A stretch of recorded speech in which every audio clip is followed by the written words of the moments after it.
Hello guys, आप सबका स्वागत है आपके अपने चैनल आर ट्रेडर में।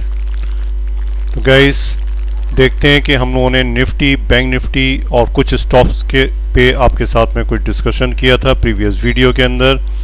तो एक बार हम लोग देख लेते हैं कि निफ्टी ने क्या हमारे उन रेजिस्टेंस एंड सपोर्ट्स को सपोर्ट भी करा या नहीं करा। तो गाइस देखिए, कल मार्केट ने एक गैप अप ओपनिंग दिया यहाँ पे, और गैप अप ओपनिंग देने के बाद मार्केट जो है वो अप ट्रेंड में ही रहा, मूव करा उसने। यही अपनी रेजिस्टेंस पड़ी हुई थी, रेजिस्टेंस 1, रेजिस्टेंस 2 और रेजिस्टेंस 3। मार्केट ने जैसा कि प्रीवियस हम लोग का डिसाइडेड था कि निफ्टी अगर गैप अप ओपनिंग देता है, वो ऊपर चलता है और मेरी इस हर्डल को ब्रेक करता है तो एक मूव ऊपर का दिखाएगा। उसने वही करा कि मेरी फर्स्ट हर्डल को क्रॉस करा और सेकंड हर्डल को ब्रेक करता हुआ मार्केट फिर थोड़ा सा साइडवेज टाइप का हुआ और फिर उसने एक मूव फिर अपसाइड का दिखाया। यही रेजिस्टेंस के बीच में मार्केट अपना घूमता रहा। सेम हम बात कर लेते हैं बैंक निफ्टी के ऊपर। बैंक निफ्टी ने थोड़ा सा मार्केट को ओपनिंग दिया। मार्केट ओपनिंग देने के बाद ये जो अपनी ब्लू लाइन की हर्डल पड़ी हुई थी, इसको ही क्रॉस करने के बाद फिर मार्केट अपने साइड में अपसाइड का ही एक मूव, सॉरी अपसाइड कह रहा हूँ, साइडवेज में ही रहा। और फिर शाम के टाइम पे उसने एक बड़ा मूव दिखाया डाउन साइड में, एक काफ़ी बड़ा डाउन साइड में मूव दिखाया। तो कल के लिए हम लोग देख लेते हैं कि निफ्टी का कल सीन क्या बन रहा है। गाइज ये जो अपनी ब्लू लाइन की हर्डल पड़ी हुई है और रेजिस्टेंस सब ये पड़ी हुई है अपनी R1 19,880 के ऊपर, 19,880 के ऊपर। मैं फिर से रिपीट कर रहा हूँ गाइज, ये एक बड़ी क्रूशियस रेजिस्टेंस है हमारी। अगर कल मार्केट इसको क्रॉस करके ऊपर की तरफ जाता है तो देन फिर एक बड़ा मूव हमको देखने को मिलेगा निफ्टी के अंदर, कम से कम 150 पॉइंट का। ये होगा 2060 के ऊपर रेजिस्टेंस हमारी 2 आती है। देन एक बड़ा मूव देखने को मिल सकता है अगर रेजिस्टेंस 1 को हमारी ब्रेक करके मार्केट ऊपर चलता है। जैसा कि लास्ट मोमेंट पे उसने दिखाया कि मार्केट ने एक डाउन ट्रेंड दिखाया, एक बड़ी कैंडल 15 मिनट के अंदर बनी। अगर यही चीज़ को अगर मैं मान के चलूँ कि मार्केट ने एक डाउन ट्रेंड दिखाया है, तो कल हो सकता है कि मार्केट जो है साइडवेज या फिर डाउन ट्रेंड में खोलता है तो हमारी मेरी S1 को क्रॉस करेगा। S1 को अगर उसने क्रॉस करा तो फिर हमें S2, और अगर S2 को क्रॉस करता है तो फिर एक बड़ा मूव देखने को नीचे की साइड में हमको मिल सकता है। Because we are the traders. मैं बार बार हमेशा एक ही बात कहता हूँ कि हम लोग जो हैं वो ट्रेडर हैं। हम लोग रेजिस्टेंस एंड सपोर्ट्स को ज़रूर निकाल लेते हैं और इन रेजिस्टेंस एंड सपोर्ट्स के ऊपर ही अपनी ट्रेड को फाइनलाइज करते हैं। यही हमारा तरीका है वर्क करने का गाइस। चलिए अब हम लोग देख लेते हैं बैंक निफ्टी। बैंक निफ्टी के अंदर भी अपनी रेजिस्टेंस एंड सपोर्ट्स तो हम लोगों ने निकाल ली है। बैंक निफ्टी ने भी सेम क्या करा सिनेरियो कि मार्केट ने एक लास्ट मोमेंट पे एक डाउन ट्रेंड दिखाया। अगर मैं इसी को ट्रेंड को मान के चलूँ कि यही डाउन ट्रेंड जो है हमको पकड़ के आगे भी चलना है तो वो मेरी S1 को क्रॉस करेगा। S1 रेजिस्टेंस सपोर्ट को जैसे ही ब्रेक करेगा तो हम S2 के लिए एक ट्रेड लेंगे, और S2 को सपोर्ट को अगर मेरी क्लियर करा तो फिर एक बड़ा मूव हमको डाउन साइड में देखने को मिल सकता है जो कि S3 तक जा सकता है गाइस। बट मैं मान के चलता हूं कि जैसा कि मार्केट कई दिन से कर रहा है कि एक हल्का सा गैप अप ओपनिंग दे देता है और फिर साइडवेज हो जाता है, तो अगर कल मार्केट ने यहाँ पे ओपनिंग दी मेरी ब्लू लाइन के ऊपर तो मार्केट के ऊपर जाने के चांसेस ज़्यादा रहेंगे। अगर मार्केट ऊपर जाता है और मेरी रेजिस्टेंस 1 को क्रॉस करता है तो फिर मैं R2 के लिए एक ट्रेड बनाऊंगा कॉल के अंदर। गाइड्स अगर मेरी रेजिस्टेंस को नोट्स करना चाहते हैं तो आप लोग नोट कर सकते हो गाइस। तो अपनी R1 है हमारी जो बहुत एक क्रूशियस है निफ्टी के लिए, 19,887 और 20,066। देन R3 अपनी काफ़ी ऊपर है, 20,355। देन S1 बड़ी इंपॉर्टेंट रेजिस्टेंस रहेगी, सपोर्ट रहेगी गाइस डाउन साइड के लिए, 19,695। देन 19,577। ये दो सपोर्ट रहेंगी गाइज। अगर इनको ब्रेक कर देता है देन फिर मार्केट काफ़ी हमको डाउन मूव दिखा सकता है गाइज। चलिए बात कर लेते हैं बैंक निफ्टी के ऊपर।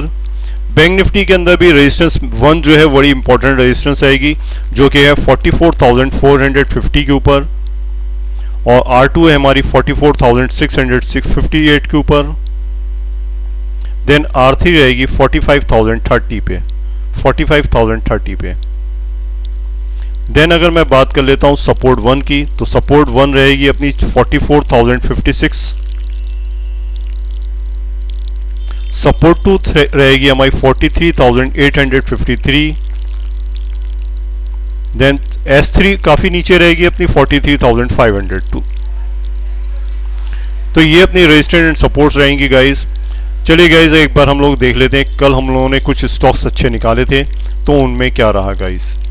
तो पहला अपना स्टॉक था हेमंत सिंह, और इसने एक अच्छा मूव दिखाने की कोशिश करी गाइस, लेकिन ब्रेकआउट तो दिया इसने मुझे 72 के ऊपर, बट 72 के ब्रेकआउट को सस्टेन नहीं कर पाया और थोड़ा सा ऊपर जाने के बाद नीचे आ गया और हमारे एसएल को हिट कर लिया गाइस।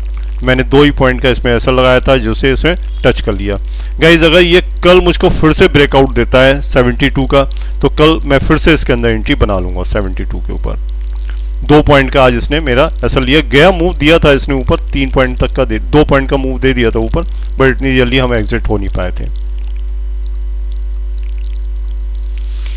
बात कर लेते हैं एसएमसी ग्लोबल। एसएमसी ग्लोबल 109 के ब्रेकआउट के ऊपर हम इसके अंदर फिर से एंट्री बनाएंगे गाइस। इसने हमको ब्रेकआउट दिया जरूर, लेकिन इसके अंदर एंट्री नहीं बनी। कल इसके अंदर हम एंट्री बना लेंगे अगर ये 109 का ब्रेकआउट देता है guys. Axis bank, axis bank को मैंने कहा था कि अगर इसने मेरे ब्रेकआउट दिया तो मैं इसके अंदर कॉल साइड में एंट्री बनाऊंगा। इसने मुझे ब्रेकआउट नहीं दिया तो मैंने इसके अंदर कोई एंट्री नहीं बनाई। हाँ, रिलायंस ने मुझे ज़रूर ब्रेकआउट दिया, एक 6 से 7 पॉइंट का मूव दिखाया गाइस, लेकिन हमने इसके अंदर एंट्री नहीं बनाई थी कि मार्केट थोड़ा सा नेगेटिव हो रहा था गाइस। विप्रो, जिसकी मैं बहुत टाइम से बात करे जा रहा हूँ आपके साथ में, इसका हमने ब्रेकआउट लिया था 392 के ऊपर। 392 के ऊपर इसने मूव दिखाया हमको 398 का, एक अच्छा मूव दिखाया 6 से 7 पॉइंट का। BHEL गाइस, BHEL मेरा स्टॉक जो है गाइस 138 के ब्रेकआउट के ऊपर हमको इसके अंदर एंट्री बना दी। हमने एंट्री बना ली है 2 पॉइंट के एसएल के साथ गाइस, बल्कि 3 पॉइंट का एसएल है मेरा 135 गाइस, 135 के एसएल के साथ में। वॉक हार्ड पे गाइस अगर आप लोग बात करोगे मुझसे तो मज़ा आ जाएगा। आज कल हम लोगों ने बात ही करी थी 288 के ब्रेकआउट के ऊपर इसके अंदर हम एंट्री बनाएंगे। 288 का ब्रेकआउट आया और एक बहुत बड़ा मूव गाइस इसके अंदर हम लोग कैप्चर करने में कामयाब रहे आज। 44 पॉइंट का एक बड़ा मूव इसके अंदर कैप्चर किया 288 के ब्रेकआउट के बाद गाइस। देख रहे हैं गाइस, 288 के ब्रेकआउट के बाद इसके अंदर एक बड़ा मूव कैप्चर करने में हम लोग कामयाब रहे।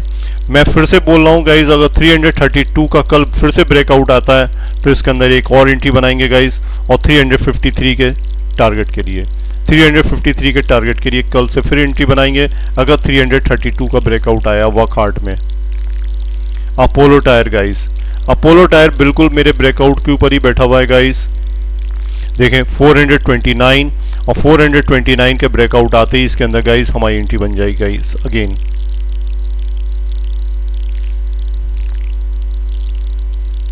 इसके अंदर गाइस हमारी कोई एंट्री नहीं, IMF में कोई एंट्री नहीं। PCB को गाइस कई दिन पहले हम लोगों ने स्टॉक निकाला था 216 के ब्रेकआउट के लिए। 216 का ब्रेकआउट आएगा तो इसके अंदर हम एंट्री बनाएंगे। तो गाइस आज वो दिन आया कि 216 का इसके अंदर ब्रेकआउट आया और वहां से मार्केट ने एक मूव दिखाया हमको 223, यानी कि 7 पॉइंट का मूव दिखाया गाइस 216 से। PFC, बात कर लेते हैं PFC की। 316 का ब्रेकआउट अगर PFC में कल अगर आ गया तो कल फिर से एंट्री बना लेंगे गाइस। आज तो आया नहीं ब्रेकआउट इसके अंदर, कल अगर इसके अंदर ब्रेकआउट आया PFC के अंदर 316 के ऊपर तो हम एंट्री बनाएंगे गाइस। बात कर लेते हैं एक और बहुत अच्छे स्टॉक REC की, जिसके ऊपर हम लोग बहुत पहले प्रॉफिट दे चुके हैं, बट इसके अंदर फिर ब्रेकआउट नहीं आया 342 के ऊपर। अगर 342 के ऊपर ब्रेकआउट आया देन फिर हम लोग अपनी एंट्री बनाएंगे गाइस। सबसे बेटर स्टॉक अभी तक का जो अभी रहा है वो है BPCL।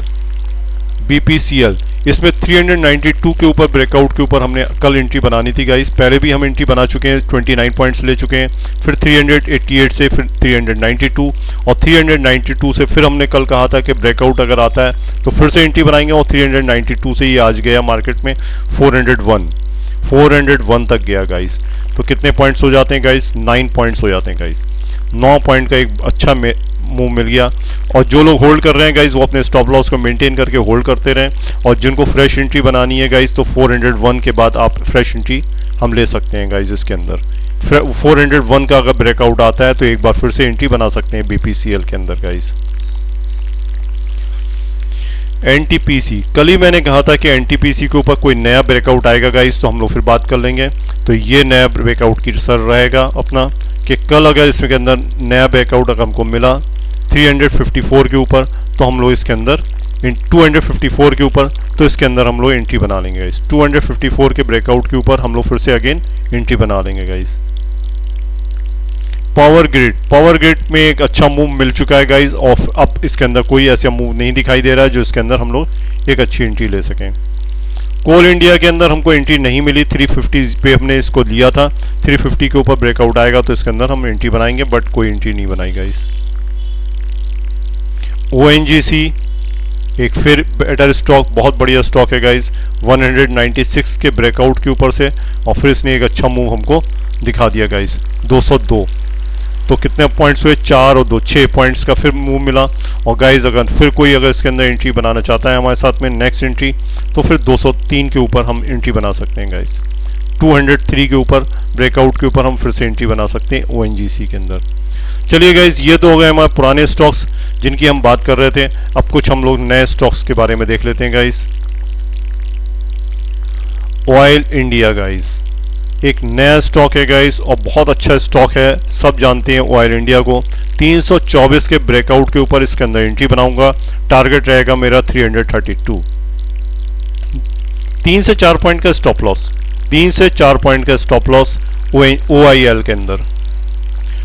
एक और बहुत बढ़िया स्टॉक है गाइस, मणप्पुरम जो है फाइनेंस, 162 का अगर ये ब्रेकआउट देता है गाइस, तो इसके अंदर हम एंट्री बनाएंगे गाइस। 162 के ब्रेकआउट के ऊपर 2 से 3 पॉइंट का स्टॉप लॉस ले लेंगे यहाँ से 58 का, और टारगेट रहेगा मेरा 173 गाइस। 173 का टारगेट लेंगे, स्टॉप लॉस रहेगा 158 के स्टॉप लॉस के साथ इसके अंदर ब्रेकआउट के ऊपर एंट्री बनाऊंगा 162 के ऊपर मणप्पुरम में के अंदर। गाइस मणप्पुरम बहुत अच्छा स्टॉक है, इसे छोड़िएगा नहीं गाइस। चलिए गाइस, ये रहे अपने बहुत बेहतरीन स्टॉक्स जिनके ऊपर हम लोग कल एंट्री बनाएंगे। ये 2 स्टॉक्स आज हम लोगों ने नए और ऐड करे हैं इसके अंदर, तो देखिएगा गाइस, अगर अच्छे लगते हैं तो आप लोग भी अपनी एंट्री बनाइएगा अगर ब्रेकआउट आपका अच्छा मिलता है गाइस। देन IOC एक और अच्छा स्टॉक है गाइस, बट इसके अंदर अभी हम वॉच कर रहे हैं कि इसके अंदर अगर कुछ ब्रेकआउट आता है तो फिर आगे हम बात करेंगे इसके अंदर IOC के अंदर। चलिए गाइस, अगर आप लोगों को मेरी वीडियो अच्छी लगी हो तो प्लीज़ शेयर करिएगा, लाइक करिएगा। Thank you.